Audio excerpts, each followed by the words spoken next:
This is a show for grown-ups. And they say bad words. And they say bad words. Say final warning. Final warning.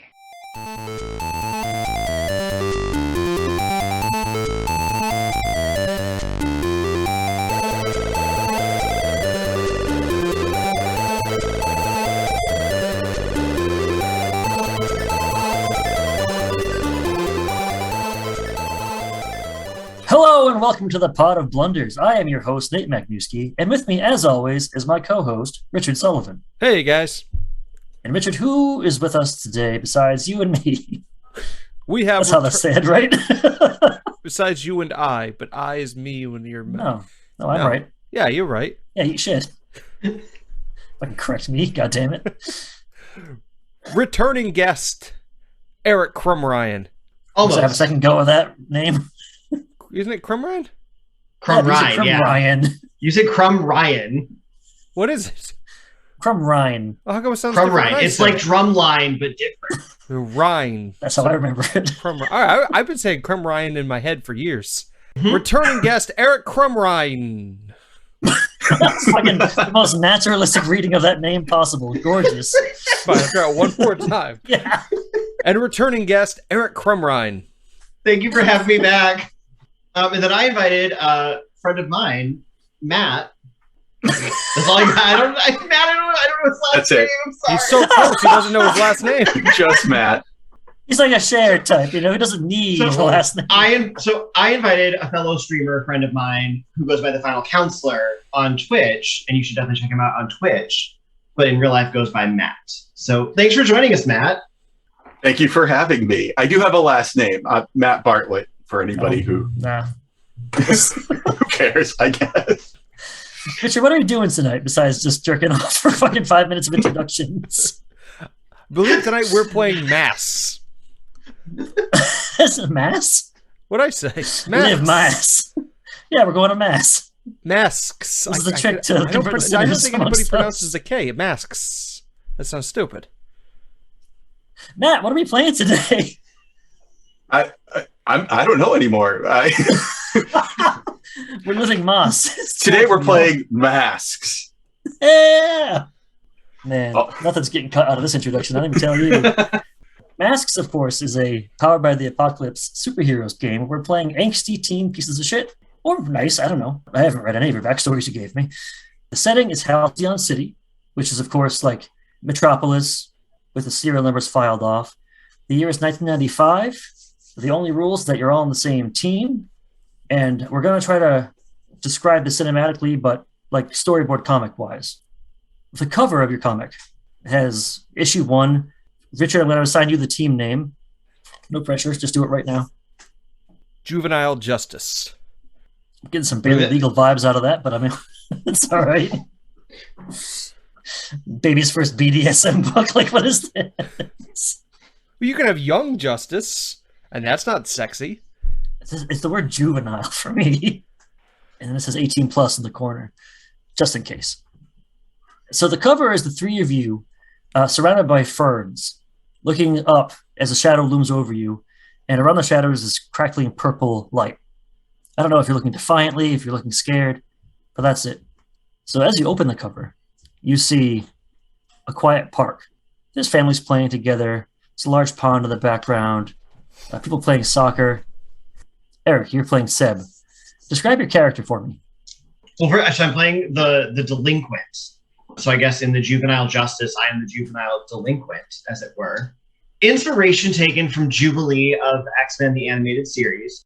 They have bright purple trench on, black tights, and then what looks to maybe be a crop top or help. No one can tell.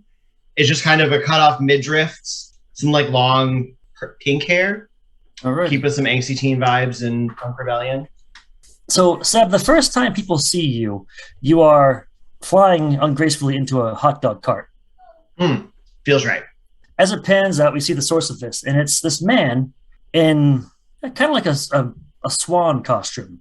It's made of metal. All his feathers are metal. He's got this long neck, and he's screaming. This, of course, is the villain Swan Song.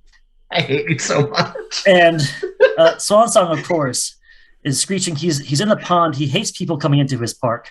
He's just got out of prison the other day, and he's back in action. And now you three are fighting him. So let's go to Boy Vengeance. What are you doing now that you're faced with Swan Song? You just saw Swan Song toss your buddy into a hot dog cart. Describe what you look like and tell me what you're doing. Boy Vengeance, he's like the Kmart Robin. He's black and gold. He has kind of a domino combination bandana on his face, so almost like Robin meets Grifter. Okay, yep. Black and gold, sleeveless, no cape. Be very clear on that. With a ton of armor and hockey pads to make up his small frame. Are you saying he's wearing hockey pads? He's wearing hockey pads. Thank you for that. So what are you doing? I think I'm leaping into action, throwing ninja stars as I dive toward Swan Song. So I'm going to have you do the first roll of the game. So it sounds to me like you're trying to directly engage a threat. Directly. You're not unleashing your powers because that's more like a huge showy thing. You're just kind of flipping some shurikens and stuff. So go ahead and roll danger. 2d6 is a 6. Well, the good news is you get to mark experience. So, I mean, it's a one shot, so it doesn't really matter. Well, you might come back to it. Who can say? I mean, if you get 5 of them, you get to take an advancement, right? Yeah, absolutely. Experience or potential? Potential. Every Power by the Apocalypse move has the exact same thing with different stupid names. So this is potential for this one.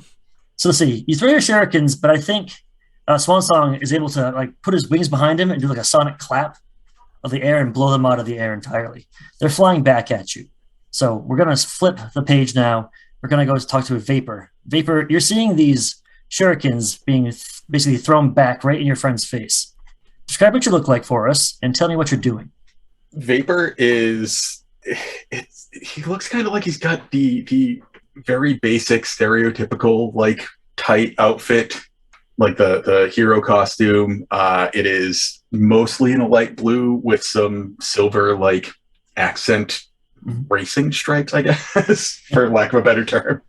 For aerodynamicy. Aerodynamicy, as it were.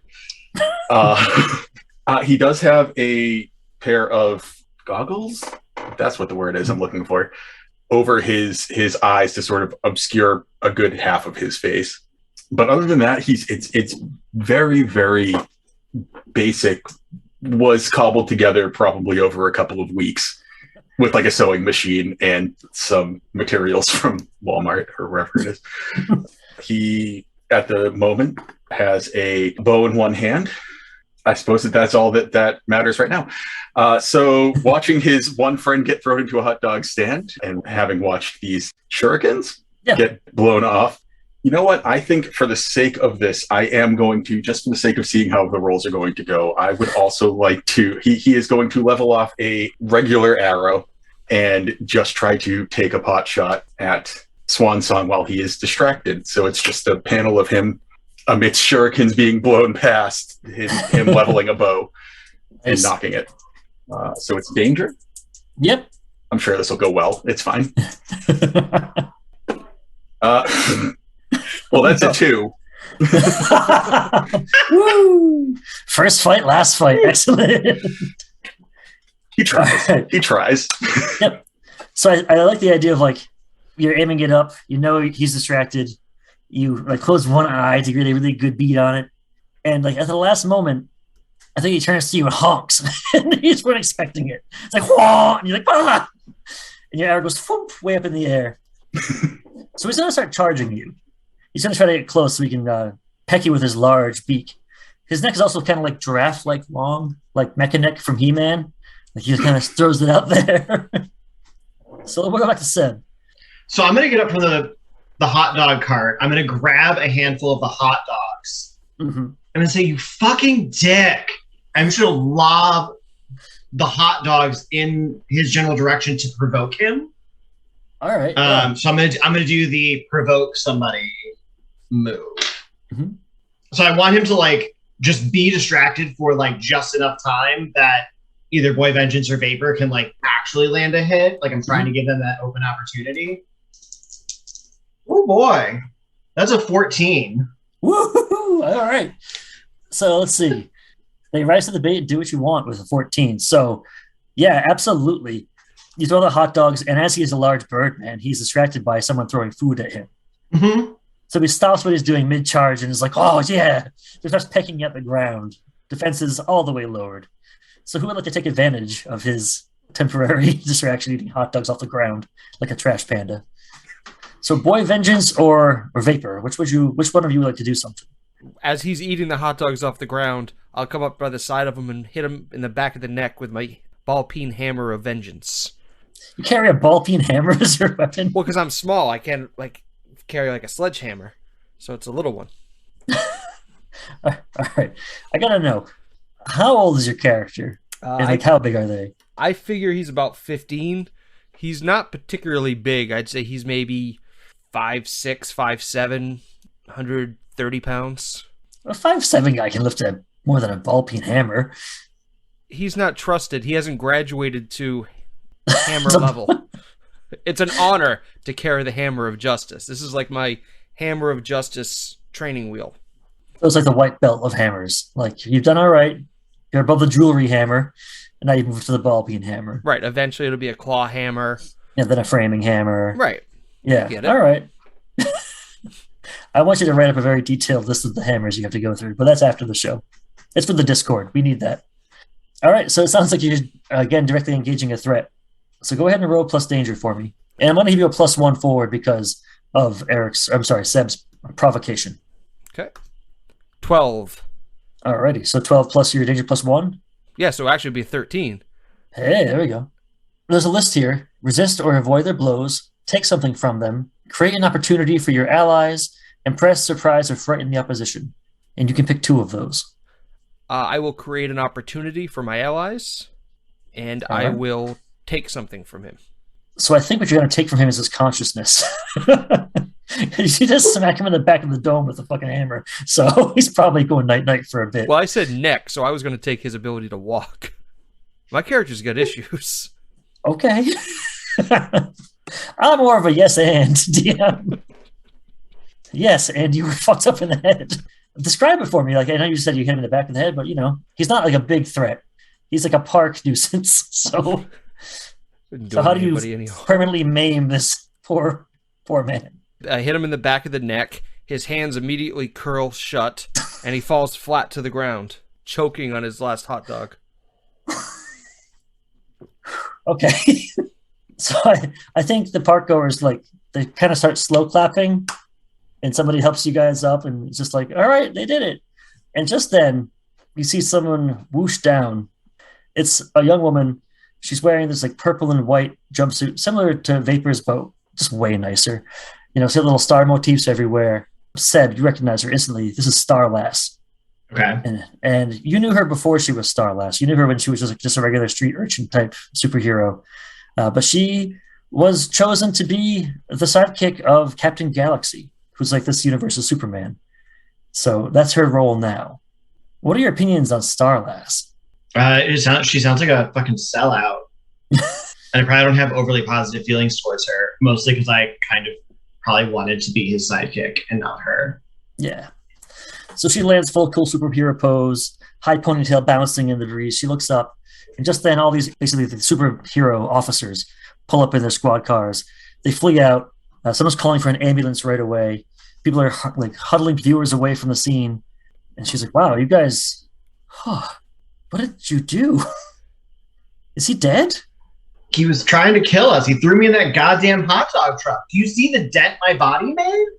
She kind of looks over and she's like, well, are you guys okay? I mean, I haven't seen you in a while. Seb, how you been? I've been all right. I'm like wiping mustard off of my coat. I've been fine. Could text once in a while. Yeah, but whatever. Things have been just so crazy busy with, the Fearless Five. I've been doing all these. This morning I was in Peru stopping a volcano, and that was, how it is.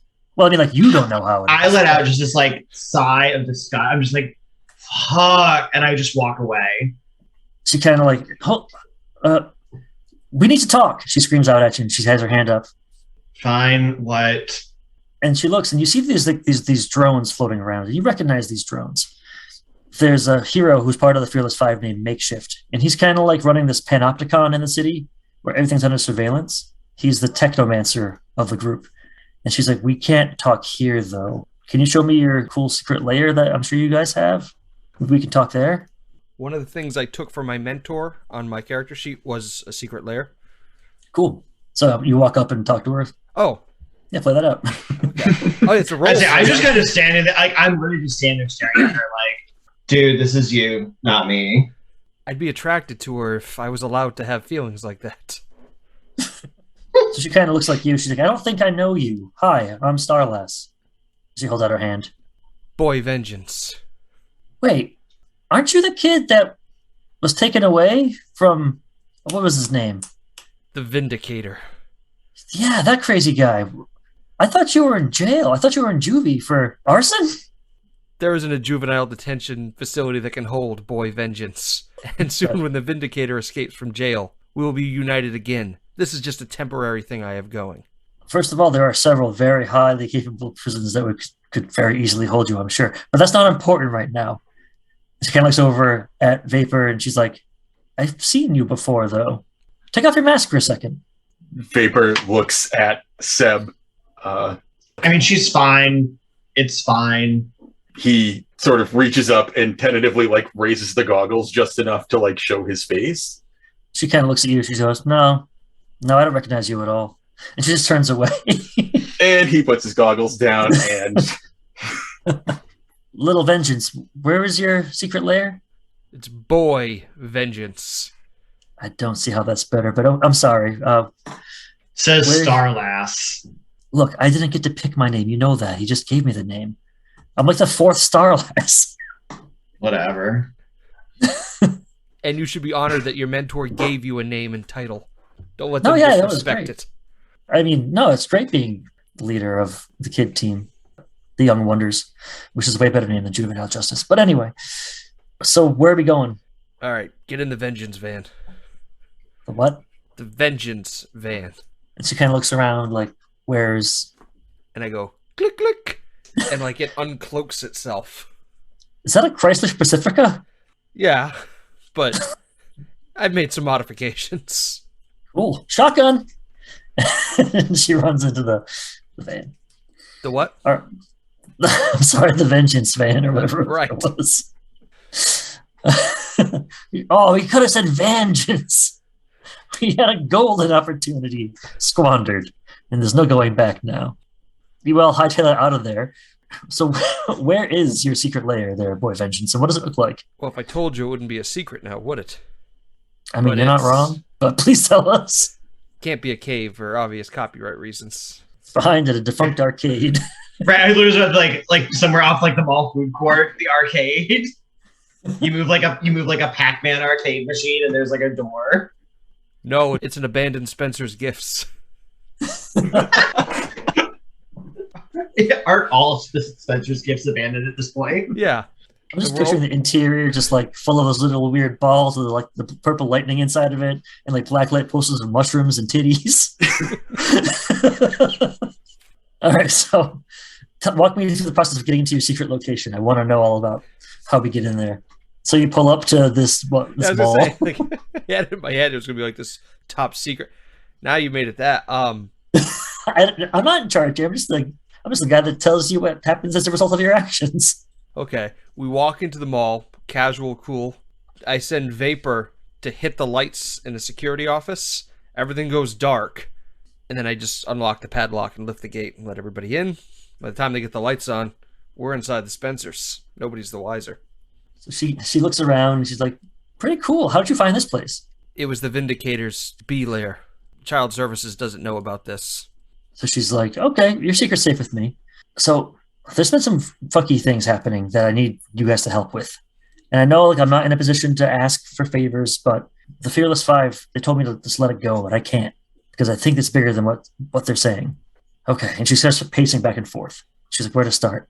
Do you guys remember that news story about Halcyon City University's temporal studies lab last week had a break-in? And they said that it was the Omen that stole something? Yeah, I mean, it was a shoddy job. I could have done it better. Probably, but it wasn't the Omen who did that. It was some guy named Master Mime. Mastermind. No, Master Mime. And you guys recognize the name Mastermind. He's like a D-list. He's like Kite Man. Like, he's just terrible. He's wouldn't have been capable of breaking into anything. He's like a petty thug. His power is that like he could put up like an invisible box, and it kind of works for a little bit until people disbelieve it. He sucks. And then it wasn't Deadbolt that stole that quantum energy field device a month ago. It was a guy named Mennonite. And you know, Mennonite, of course, is like this Amish guy who wears a suit of armor everywhere and goes around trying to destroy technology. You brought us to a Spencer Gibbs secret hideout to tell us that you can't deal with a mime and the Amish. That's the thing. These guys are punching way above their weight class. They should not be able to do this stuff. We couldn't even apprehend them. Maybe you should be better. I didn't get there in time, but look, I told the Fearless Five about this. They don't care. They're just saying that, oh, it's a fluke, let it go. But there's still chatter. Like, there's still more things happening. And I think there's going to be another break-in tonight from what I'm hearing. I can't go because they told me to let it go. So I need you to guys check it out. Okay, but like, what do we get out of this? I mean, you guys are heroes, aren't you? Doing the right thing. Thank you. You get it. Fine. I don't have like infinite resources, but like if there's something I can do to sweeten the pot for you guys, I'm happy to help. Do you like need something or? Get the Vindicator out of jail and we do it. Absolutely not. He's a monster. He burnt down an old folks' home because there was full of allegedly retired supervillains. He's the Vindicator. He vindicates. What's the problem? Okay, fine. We'll do it. We don't need things. Shut up, Boy Vengeance. Here's what I know. Allegedly tonight, there's going to be a break-in at the Halcyon City Natural History Museum. I don't know why. I don't know what. It's at some point tonight. So I thought maybe you guys should like stake it out in your cool van or whatever. And if you see something going on, like, you know, stop it or figure out where they're coming from. We have any idea who this might be? Have we? That's the thing. Normally I'd say it was somebody bigger given like the security that's available at the Natural History Museum. But if it's the same D-listers, I have no idea who it could be. It could be anybody. If you didn't just murder Swan Song, it could have been him. Like, that's the level we're talking about here. I'm sorry. The information I have is the where and the when. I don't know the who or the what. We can definitely do that. I mean, you guys won't be alone there. The security guard there is Observe and Report. And of course, you know, Observe and Report as this two-headed robot security guard. At least you'll have some backup. I won't be here. I have a warlord out in Africa that we got to go today to take care of him, you know. So, you know, me and a couple of the other guys are going to go down there and just, you know, take care of that. So I won't be around. So me and Dame Destiny, maybe the Shade and Titania are going to hop on the 5 jet and head over there. But that's not important. I'm sorry. But if you guys can do that for me, that'd be great. And then just keep me posted on what you find. Absolutely. Cool. So she kind of like slaps her thighs and gets up like that Midwestern, like, well. The best part is before you said the Midwestern part, like she slaps her thighs like, oh, she Midwestern leaving. Well, better be scooting. Are we gonna stand awkwardly in the doorway and talk for another 45 minutes before she actually leaves? Yeah. So she kind of just fades into like a white light and is gone. And now you're alone. So at this point, I know on your character sheets you have things like who has influence over you, that kind of stuff. Mm-hmm. I think this would be a good time to take a break to do those things. So we'll start with the beacon. I mean, it's simple, really. Let's see, what are they? You're give influence over you to 3 of your teammates. Hey! You're so excited to be here.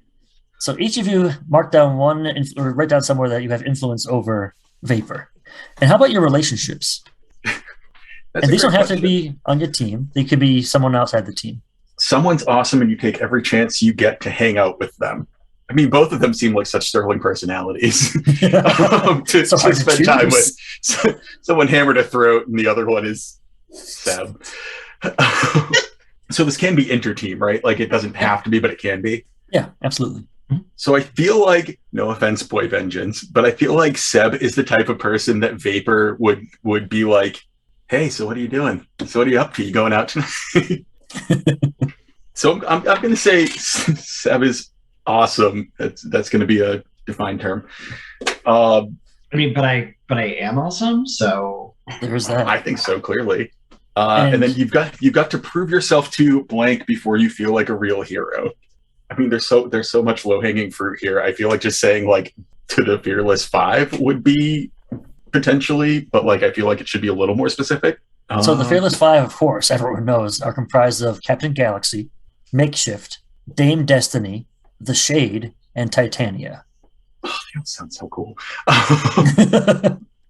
Well, you said Makeshift is kind of like a technological, like has like the security and stuff around, right? Yep. And Vapor is kind of a technological type. So just for sake of argument, I'm just going to say prove himself to Makeshift before he feels like a real hero. Awesome. And we'll ask you about your team question after we go to Seb. Everyone gets influence over me because Okay. I care way more than I let on. So I give 3 of my teammates influence over me. Gosh. And since math is easy here, that's everyone. Yes. And then relationships. So me and Boy Vengeance pulled an awesome, parenthesis, if illegal, stunt together because that feels right. Yeah. Maybe that's how you started the band. I think we broke out of a juvenile detention center. Probably. Oh, there you go. My powers are tech, like gadgets and hacking, as well as emotional control. I'm secretly trying to impress Vapor with like my tech stuff. Awesome. So now we're moving right on to, where are you, protege? There we go. Found you. Thought you could hide. Pile of shit. All right. So, influence. Are you playful or business? I'm guessing you're business. I'm all business. No influence to nobody. All right. Let's do your relationships then. As Eric said before, I think me and Seb did a few small jobs before we came together. Mhm. I think we met in juvie, but not just like a regular juvie, like a superhero juvie. Yeah. Super juvie. So we busted out of that, and just by necessity of survival, we've done a few odd jobs. It says here, my mentor is cautious. They've asked me to keep an eye on, so I wrote the Fearless Five. I don't think he trusted them. He didn't like how clean cut their image was. He figured they had to have been dirty, not the way that he would show out justice. So I'm kind of taking this job so I can keep an eye on them from the inside. We're going to do the when our team first came together questions. So you each have one of these, but there's a lot of other ones. So we're going to go through each one of the questions, and you can just, for the ones that aren't on your sheet, you can just, come up with an answer together. So you defeated a dangerous enemy. Who or what was it? This is the first time you came together as a team. I'm going to assign this one to Eric. Oh, goodness. So I have a very complicated relationship with my mother. Shocking for a queer adjacent character to have a complicated mother relationship. Like I painted her to be a little bit like a Tony Stark vibe, but maybe like leaning into like the not so great territory more so than like Tony Stark actually did. Like an Obadiah Stane. Yeah. And so maybe we took down my mom. Nice. And like that got us on the radar because like I had all the inside information because of being in the house, being able to hack our own systems and all those things. The password was my birthday, so like that made it easy to hack into everything. All right, so Richard, we destroyed our surroundings in the fight. Where was it, and what did we destroy? I think we destroyed Seb's mom's mansion. So it was like in the heart of Halcyon City or something, or was it? Yeah, so maybe his mother is like, Eric, do you think she was like another superhero, or do you think she was like somebody important like the mayor or somebody? Again, like in that Tony Stark vibe, where she wasn't like a leader of any sort, really. She just had technology and money and was doing her thing with it. Like a Mark Zuckerberg, but Yeah. influential. Yeah, so I think just in defeating her, we destroyed the mansion and her good name. So now it's always, oh, you're the person with that shitty kid. We destroyed the family reputation. So Matt, we didn't trust each other at first, but that changed. How and why? I mean, God, really, how else do you bond with somebody aside from wrecking one of your parents' houses? I mean, that's what school bonding is all about anyway. The two of them seem like they have more common ground than they would with Vapor. Vapor's whole thing is sort of he shows up when there's trouble to try to get to help with it. So I mean, I think it would just be bonding over that fight and succeeding despite having fairly different outlooks, having a common goal. So you're like the little brother that's like, come on, I want to play too, guys.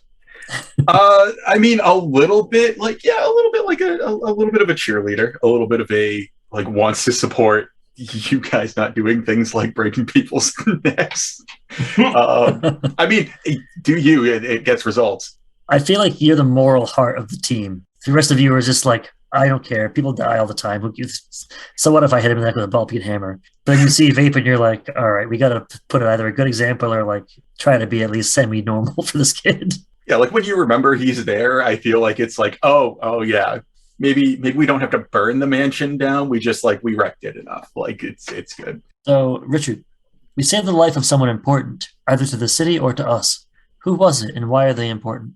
I think the whole reason we're not in jail now is maybe we saved the mayor, but by total accident. Like you accidentally uncover the plot, and that Eric's mom is about to do something to the mayor. Yeah, maybe Eric's mom was using her technology to blackmail him with some cyber top secret info that she had. Mm-hmm. And when that got destroyed, it looks like we did it to save the mayor's reputation, and the mayor secretly was like, hey, thanks for those pictures not getting out. We're like, what are you talking about? Yeah, no problem. All right, Eric, we totally broke some major rules to win the fight. What rules did we break, and whose rules were they? The law? I mean, even though it's not breaking and entering because it was my own, I lived there.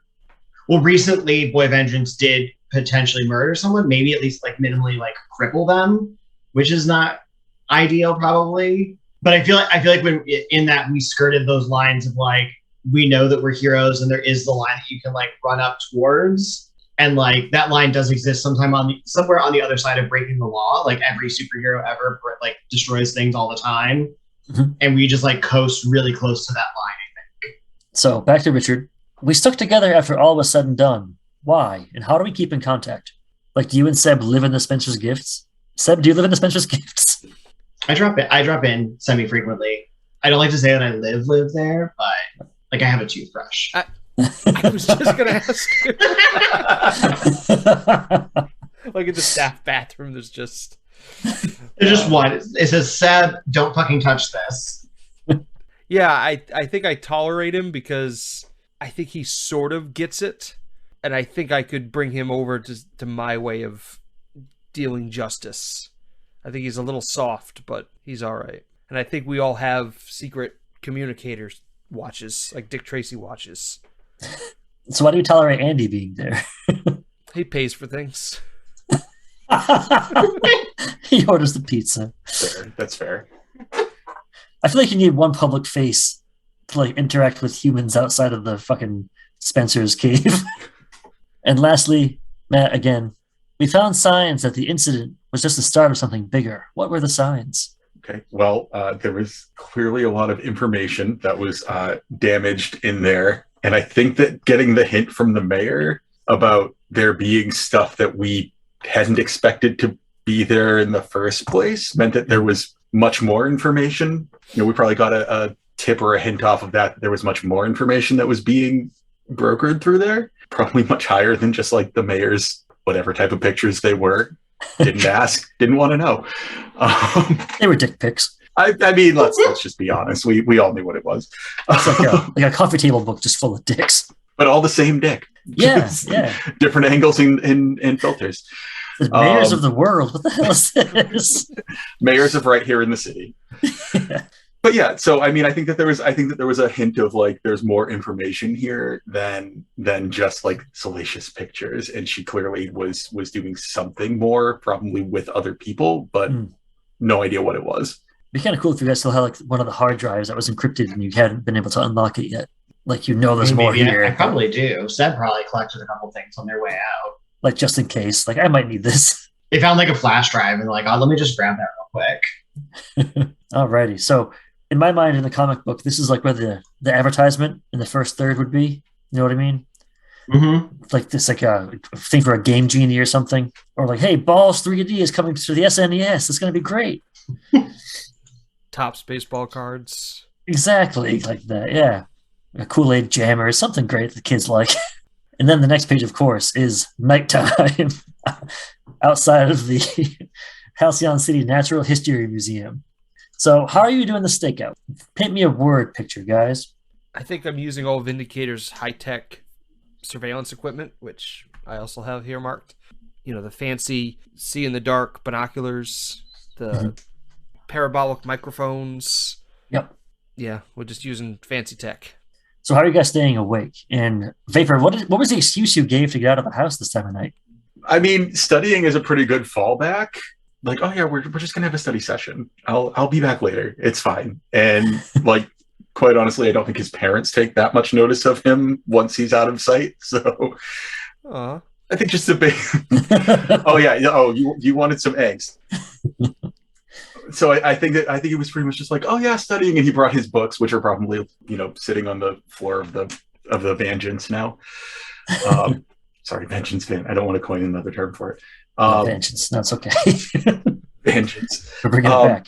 At this point, he's done this enough times where there'll be a study thing going on, and now he's hanging out with these delinquents. So around like 11:30 at night, you get a text, and it's like, when you come home with the dog out, make sure you wipe your feet on the rug. So last time you tracked mud in, there's food in the fridge. Mom.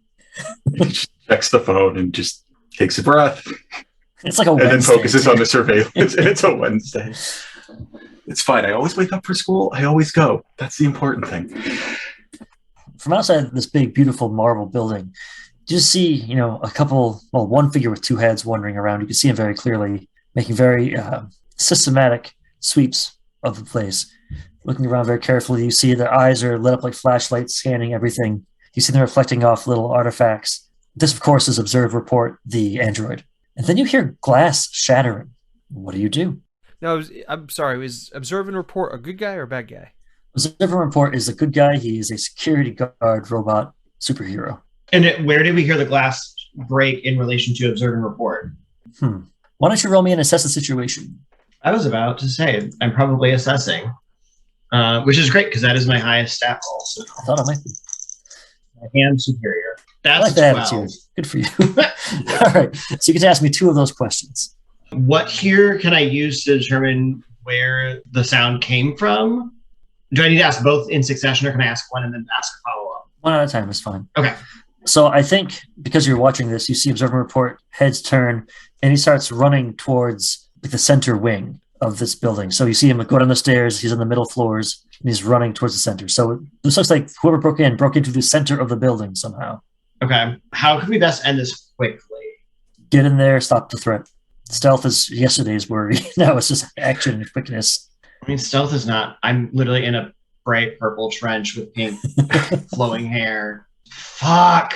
And I've got like a Red Bull that I've been chugging, and I just like throw it down. I throw open the van. I'm like, let's go. And I just start beelining it towards where the sound was. Alrighty. So how are you entering the building? Is the threat upstairs or downstairs in the museum? So there's 3 floors. It's in the middle floor. Okay. I guess what's the nearest open, like what can I see in terms of like an open entrance point? Or, I mean, I saw Observer Report head somewhere, so I assume I would just follow wherever he went. There's tons of windows in there. You could always just burst through a window, Kool-Aid Man through a wall. You're superheroes. Yeah, I'm going to shoot my grappling load. Gun. Oh. Also fizzing. What do you call them? It's like a grappling gun. Grappling hook? That's what it's called. Yeah, no. But the fancy ones where it's like in like the beginning of Dark Knight, and they're going across the buildings. Grappling gun. Is that just a grapple? So I'm going to shoot my grappling gun through the window. You called it a grappling gun. I can't believe this shit. Shoot my grappling gun amateur hour. Through the second floor window, breaking the glass, and everyone's going to ride up my grappling hook into the second floor. Nice. You hear what sounds like cracking branches coming from the middle of the building. And you see something on the floor. It looks like long vines kind of snaking their way around edges and corners and stuff. You see these vines going into like every different direction. So as you walk through the different, like the Egyptian exhibit, the Mayan exhibit, the Pleistocene, and you see the big woolly mammoths and shit, you see these vines kind of going everywhere and just like knocking shit over, reaching into things, undoing latches. They look like they're made of wicker. This would be another assess the situation, or if you want to do something else. Or you can just run towards where the vines are coming from and figure that out too. You don't have to roll for everything. Well, so we came in through a window that presumably the glass was shattered when I'm such a dick. I'm going to grab a shard of the glass and just stab one of the vines. Absolutely, yeah. I won't make you roll for anything. You stab the fucking vine. That part like just cuts off, and then you see that vine like whip back to its source. And the part that you cut off just kind of sits there and crumbles into like dust almost. Okay. Now I'm going to start just heading towards the center where the vines are. But as I'm going, I'm just like slicing vines So I want to make sure that like I'm making a scene. That's really what I'm going for here. Yeah, absolutely. So as you get closer to the source of the vines, you hear like, God damn it, ow, fuck, ow. And every time you cut one of the vines, it's this gravelly voice. And then you hear this robotic voice say, halt, please discontinue this action. You must stop. You are breaking the law. You are in direct violation of the museum protocols. And as you turn the corner, you see this large, like 7-foot tall, 2-headed robot being held up against the wall by all these vines. And you see a man in what looks like a wicker armor in the middle of it all, like just hastily dumping shit into a wicker basket, like gems, golds, artifacts. Just they all go in the basket. And of course, you know this is basket case. Oh, what wicker deeds he does. Wow. He kind of just like sighs and turns around very slowly, like, what the fuck are you guys doing here? Get out. You see I'm busy? And you see this like, it's like a fat purple trident mark on his head. Assume that's not a normal thing that we would see with basket case in the times that we've seen it. I think out of all of you, Vapor, I think you have the most, you seem like the kind of person who would like sit down with like the Wikipedia article of supervillains and like memorize stats and figures and like past crimes. Is that accurate to say? Real tired of being called out here already.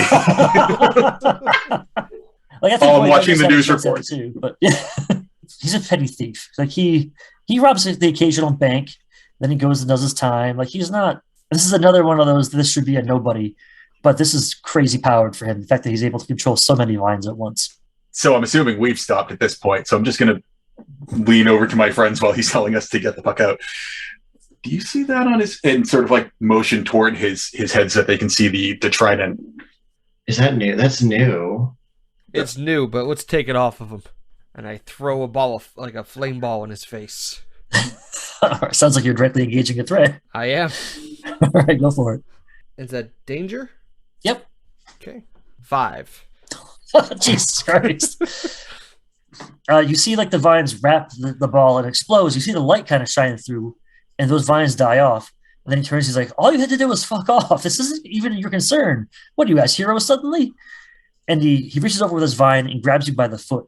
And he's just going to slam you against the ceiling as hard as he can. So I'd like you to take a powerful blow. So roll 2d6 and don't add anything.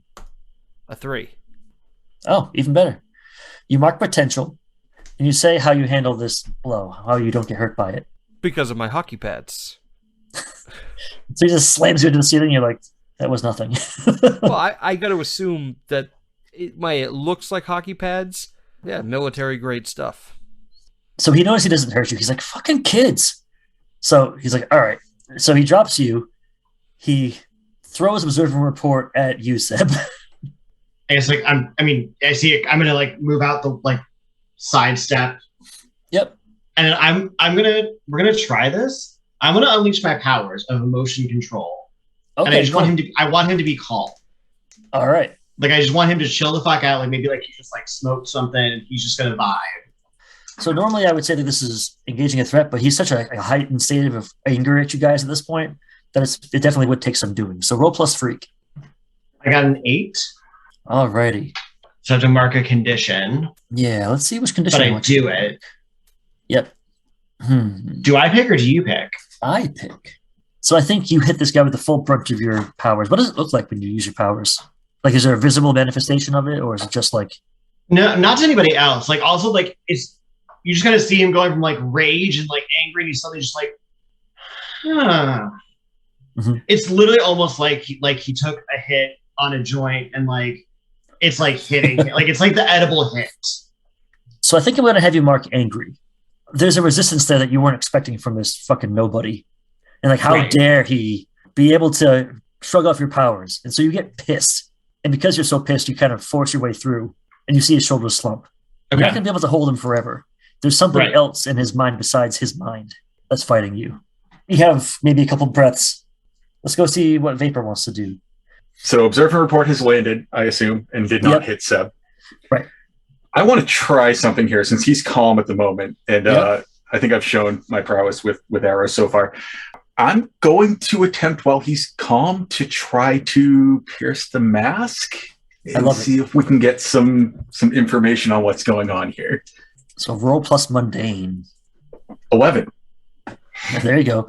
Ask me 3 questions. All right, cool. So the first one I can think of is, what are you really planning? I'm robbing shit. He's like, look, I would have robbed this place anyway, but now that I can, like, it's what a fucking mark. No one wants to rob the museum, but there's so much shit in here. Like, I'm way stronger now. Seems so. But what do you intend to do? I have to be set up for life. You know, all I got to do is get this shit, fence it. I even stole I think like a couple stuffed animals from the gift shop for my kid. It's her birthday next week, and you know I didn't have any cash, so like I'm gonna be the fucking hero of that. And then the guy said if I just bring this stupid rock thing back, then I get even more cash. I get like 100,000. What an easy thing to do. And he's like shaking his head like he's mad that he's saying all this shit to you. And he kind of looks at Seb. He's like, "Get out of my fucking head, Dick! Stop robbing shit." All right, then the last one I guess out of this that I can work with is, how could I get you to just walk away? He's like, I'll walk away right fucking now, man. Like, call up without without the gems. You let me walk out of here with what I'm being paid to get. I'll drop everything else, but I want that fucking woolly mammoth stuffed animal in my backpack. I get to keep that. That thing's like $25. That's stupid. This place is overpriced. Oh, and I saw some astronaut ice cream in the gift shop too. There's not even any astronaut shit in this museum. Why do they have that? As they all do. One of those little things you like pull the trigger on and it makes the dinosaur bite. That thing's going home with me too. Oh, and of course, in the penny that you spent 25 cents to crush. Right? Yeah. Well, inflation is 51 cents now because you got to fucking lose the penny too. I mean, you get the penny back, but it's mush. You can't spend it.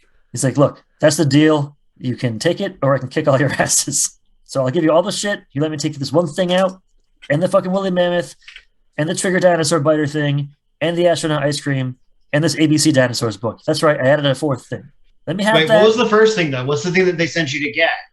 It's just some fucking dumb rock, and he reaches into his backpack, and he pulls out this, like, volcano rock that's about, I don't know, football-shaped and sized, and he tosses it in his stupid backpack. Is he made of wicker, or is he just encased in wicker? He's encased in wicker. Well, I was going to say, when he held out his hand holding the stone, could I chop his arm off? I mean, sure. That would be directly engaging a threat. Like, you guys want to talk. Before Boy Benji goes to do that, can I just like put my arm on his arm real quick and be like, if we let him take it, we can follow where he goes with it. Too late. I've already unsheathed my sword, and I cannot put it away until it tastes blood. Slice with an 11. I lean against the wall and I just like roll my eyes. And for some reason, I'm smoking a cigarette now. No, it's a clove cigarette because you're that angsty. Oh yeah, that's a good obviously. Point. So you have those four options again, Richard. Which two do you want to choose? So for directly engaging a threat, you have resist or avoid their blows. He wants to take his arm. He's take something from arm. them, which I assume is one of those things. Oh God! Create an opportunity, but there's two he gets to pick because he rolled above a 10. So I want to take his stone, the magic stone. Understood. So you chop his fucking arm off. And he's like, "God damn it!" And you just see like he's bleeding now. The wicker's trying to like form this weird wicker bandage over the stump. He's like, "Where's the stone? Where's the stone?" And he sees it in his own hand. So he's gonna come at you then. Go ahead and take a powerful blow. 4. Again, you succeed. So how do you resist this man bleeding out, covered in wicker? I think I step aside and he slips on his own blood. Yep. He crashes down, and he's growing more and more purple now, and then whoop, he's gone. He just disappears?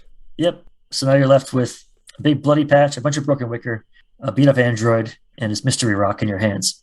And sadly, one stuffed woolly mammoth on the ground. But I got the ice cream. I'm gonna start tinkering out with Observer Report and see like if I can get him like up and operational. I don't like technically it's a power. I don't know if I have to like roll freak to see if I can actually do it, but I like gadgetry and hacking. I think it's fine at this point because he's not too badly damaged. He's just kind of got tossed. Gotcha. So you F5 him and you get him refreshed. You kind of boots back up and he's like, "I would like to inform you that you are all currently trespassing in the Halcyon City Natural History Museum. Visiting hours are from 9 to 7 p.m. And I'm just looking and be like, do we just help you stop a robbery? Heroes? So Observe kind of takes over and is like, yes, of course. How foolish. I see all of you now. Boy Vengeance, Seb. And report cues in and goes, this is Vapor. He was on the news earlier today defeating Swan Song. Yes, of course. Hello. Thank you for your assistance. Please leave the premises. You are currently trespassing in Halcyon City Natural History Museum. I should give a little, yes, ma'am. And I turn and start walking off. Oh, before you go, I'm going to need the object that Boy Vengeance has. And report says, I would like to retrieve MEZ 3484-A232. That needs to be returned to its home in the museum. I'm sorry, we have to take it to run tests on it. I'm sure we have a giant microscope at the Spencer's Gifts. I can tell you anything you need to know about that, says report, but I'm going to have to insist that I keep that here. MEZ 3484-A232. It is a 6.2-pound piece of volcanic rock containing within it unusual metal compounds. Would you like me to continue? Yes. First discovered by Dr. Kofi Owusu in Ghana on April 14, 1974, the object was the subject of much debate. Dr. Owusu thought the compounds were within the specimen were formed naturally, the result of immense heat and pressure over time. Conversely, Dr. Ingrid Sigurdsdottir devoted many years to studying object MEZ. Can you skip the history lesson and just tell us the and usages? Perhaps more interesting to you would be the August 1987 issue of the Antwerp University Journal for Speculative Archaeology. Doctors Van Dyke and Visser published an article identifying a number of irregularities surrounding the carbon dating of the device. While this does nothing to clarify the confusion surrounding MEZ 3484-A232, it did create further avenues of research for future scientists. Skip to the interesting part. This object itself dates back to the time of the dinosaurs, by all accounts. But the interior, as you may see it, he turns it over. He suggests you turn it over anyway, because you have it currently. And it looks kind of like circuit boards inside of this thing. Does this rock have usages? Like, are there things people could do with it? Unknown at this time. Further research is necessary. So we will do the further research then. I prefer it stays here. I would like to convince him to let us take it. I don't know what thing that is. Does your power over emotions work on robots? Probably not. He doesn't know what love is. He's a robot. You can pierce the mask, I would think, or provoke someone. All right, we'll try and provoke. I rolled an 8 plus my 3, so 11. So they're going to rise to whatever bait you want. How are you going to bait them? You said further research is needed. We have a really sophisticated research lab. It has an M754 microscope plus I start rattling off a bunch of jargon and just overwhelming this robot with a lot of information all at once. So you see him kind of like flex his shoulders and grow large, and he kind of looms over you and says, "You'll have to sign it out first." Amazing. Yeah, and a port opens up and it slides out. And you see just a spot to fill in what the object is and who's signing it out and the date. I write magic rock. I write a fucking dick, and then I write today's date, and then I turn around. And you draw a cool S on the other side. So the observer report kind of stands up and he looks around and he goes, "I hope you find the answers you seek. Please make sure to return the magic rock by next Thursday, or late fee will be assessed." Wait, so anybody could have just checked this thing out at any time? We're not asking questions. Boy Vengeance. Shut your mouth. We're out. He baffled them with bullshit about all the science cool stuff, so he's like, "Yeah, it makes sense." To the Vengeance van. Please, Vengeance. Miss Vengeance. I was ready to say that. Out of everyone here, the fact that Richard said it. Right. Because If you want to support the Pot of Blunders, please consider heading to our Patreon page, patreon.com/potofblunders, all one word.